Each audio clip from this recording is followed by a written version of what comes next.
Hello everyone, welcome back to the channel. I know it's been ages since I've put any content up, be it workout videos or whatever, rat content and stuff. Things have been pretty busy and pretty crazy since I got my full-time job. I alternate between being a dishwasher and sort of like a chef at a restaurant in a neighboring city. So I take the train in every day. Many hours, work a lot of hours. Started at around 30 hours a week, and now it's up to 45. And especially with the Christmas season coming in now, and we're gonna start having Christmas dinners and Christmas buffets. Shit is gonna be crazy. But I got like 5 fucking minutes right now or something, it feels like, to post a little audio log. So this is audio log 1.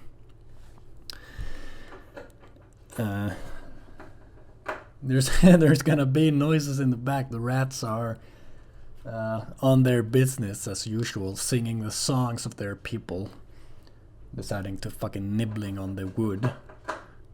Yeah, there you go. Snowball is apparently not happy with the wooden spinning wheel we got, so she's decided to eat it up. But I think I'll be able to talk without any issues. So yeah, like I said, I'll alternate between being a chef. Well, sort of. I'm on the hot plate, and I help the other chefs put the plating together. It's a station, like I stand there and I put certain sides together. Well, there's one station that does the sides and one that does the cold appetizers and desserts, and then there's the grill.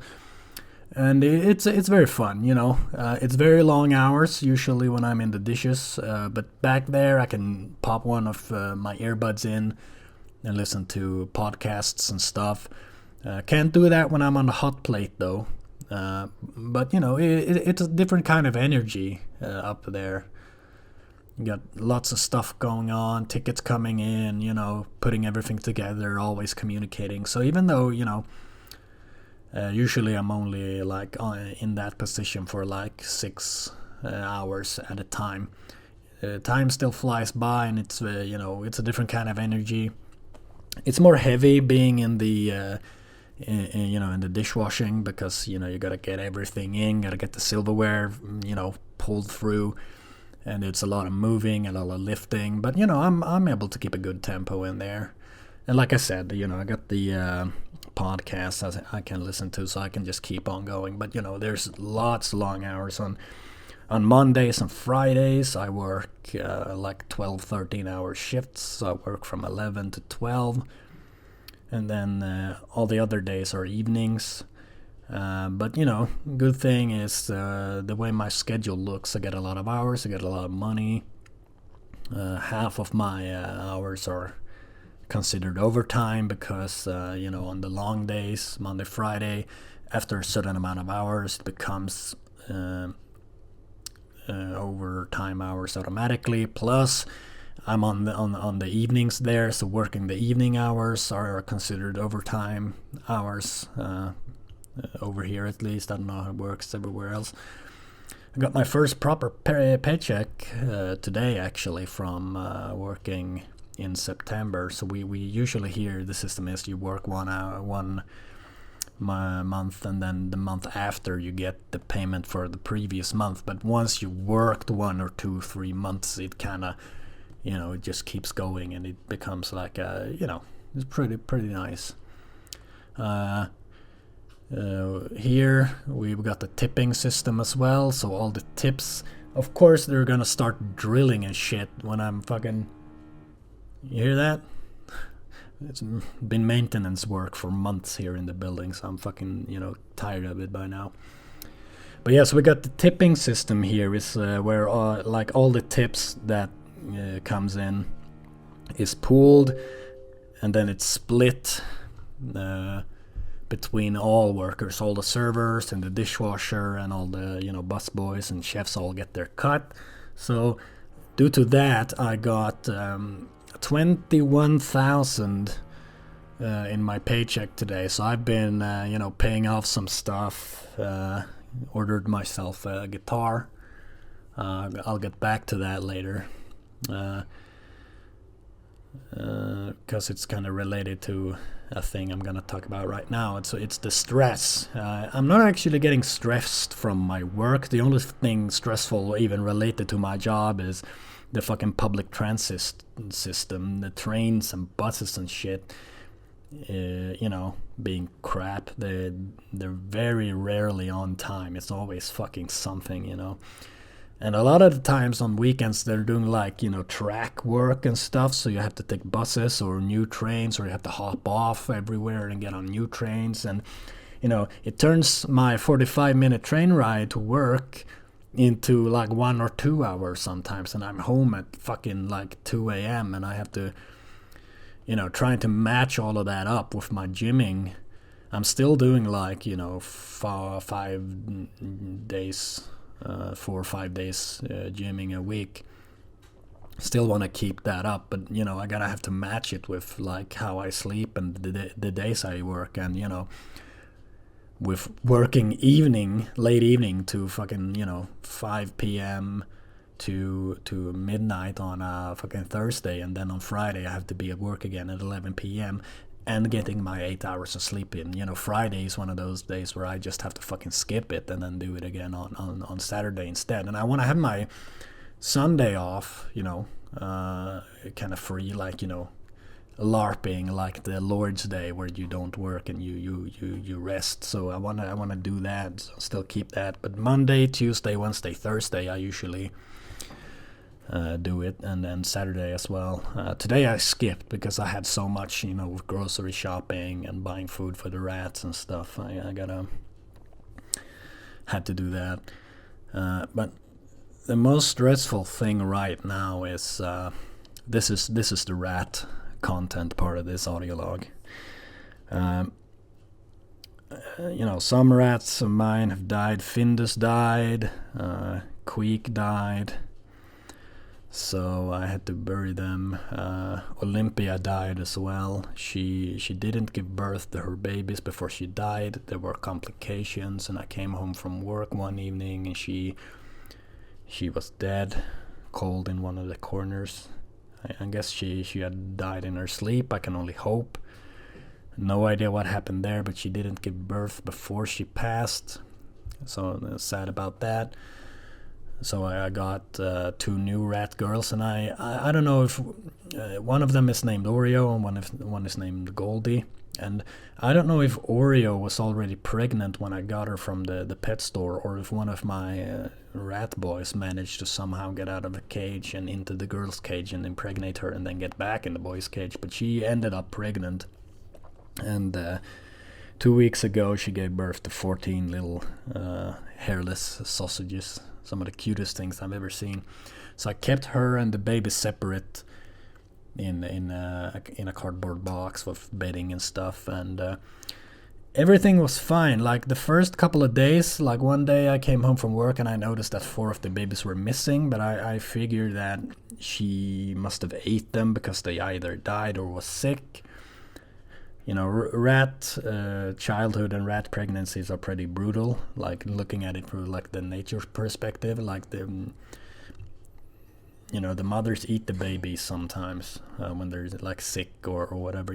That's how it is. And then for 2-3 weeks now it's all been fine, but this week I had 10 of the babies left, and just started from Monday, for some reason they all ending up dying. I started finding them when I came home, lifeless, not breathing, and I thought I kept the box they were in pretty clean, cleaning it out regularly, and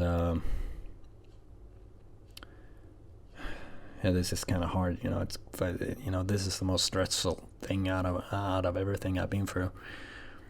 And I looked up, and I decided to change the bedding because rat babies, rats are pretty sensitive with their breathing as it is, and rat babies even more so. But it didn't help at all. They just started like one by one just dying, and I only have one little rat baby left now.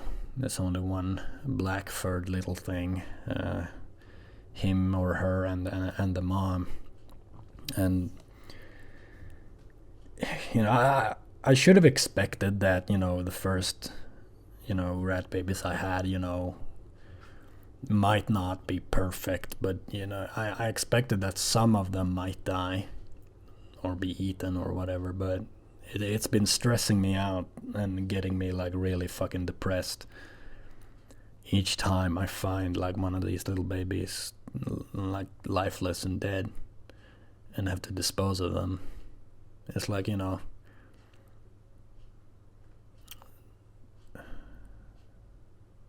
it's like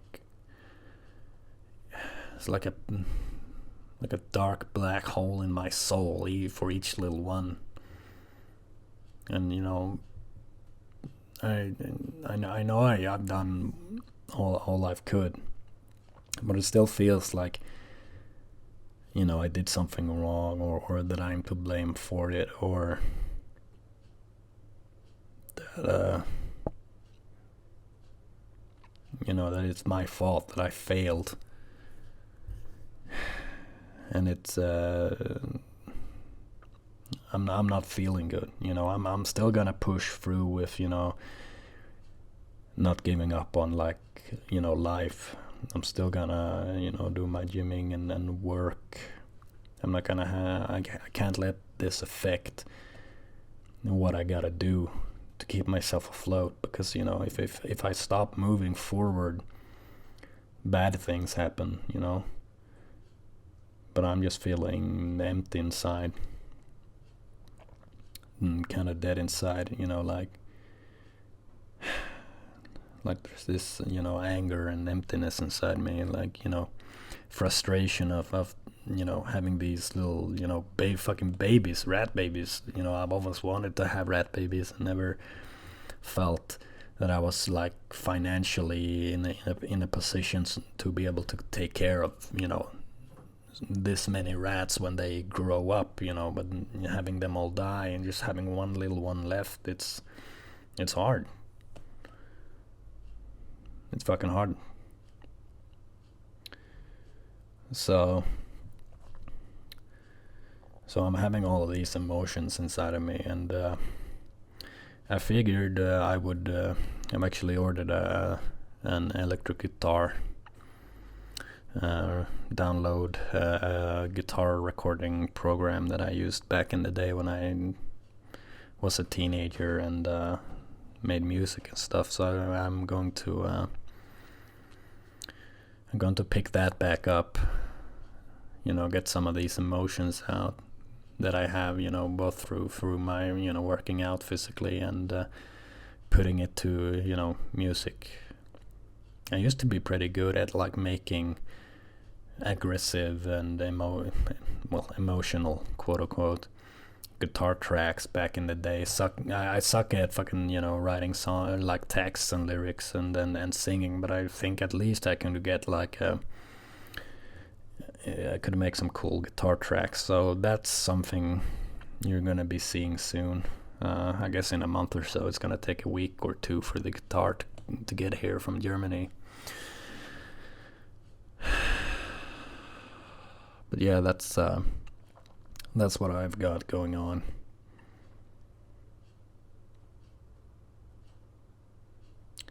Not really got much else to say. I mean, other than that, I'm doing good. Working hard, earning money. Life is moving forward. So there's both hope and there's a lot of pain. But you know how it is. You gotta go through some shit to get out stronger at the other end of it. I just didn't expect the situation with the rat babies to hit me this hard. Like, I've lost rats before, like rats that I really, really loved and had a connection with. You know, I've had many rats and they've, you know, passed. There's been horrible situations where I've had to help the rats, you know, pass to the other side, and I felt like a monster for it. But this, like, I just feel like so stressed and helpless. You know, it's not in my hands in a way. You know, like, there's a sickness going amongst my baby rats and they've been snuffed out, and then there's really nothing I can do about it other than hope that at least this one little one survives. I don't really know how it'll hit me if this last one also dies, you know. But yeah, that's audiolog 1, and I hope that you all are feeling well, and that if you're not, you're able to process and handle the stuff and the emotions you're going through, and get stronger because of it. Thank you very much for listening. I don't know when I'll have another update, you know, rat videos or anything else, but I just wanted to record a little something here. Take care of yourselves, and be better and stronger tomorrow than you were today.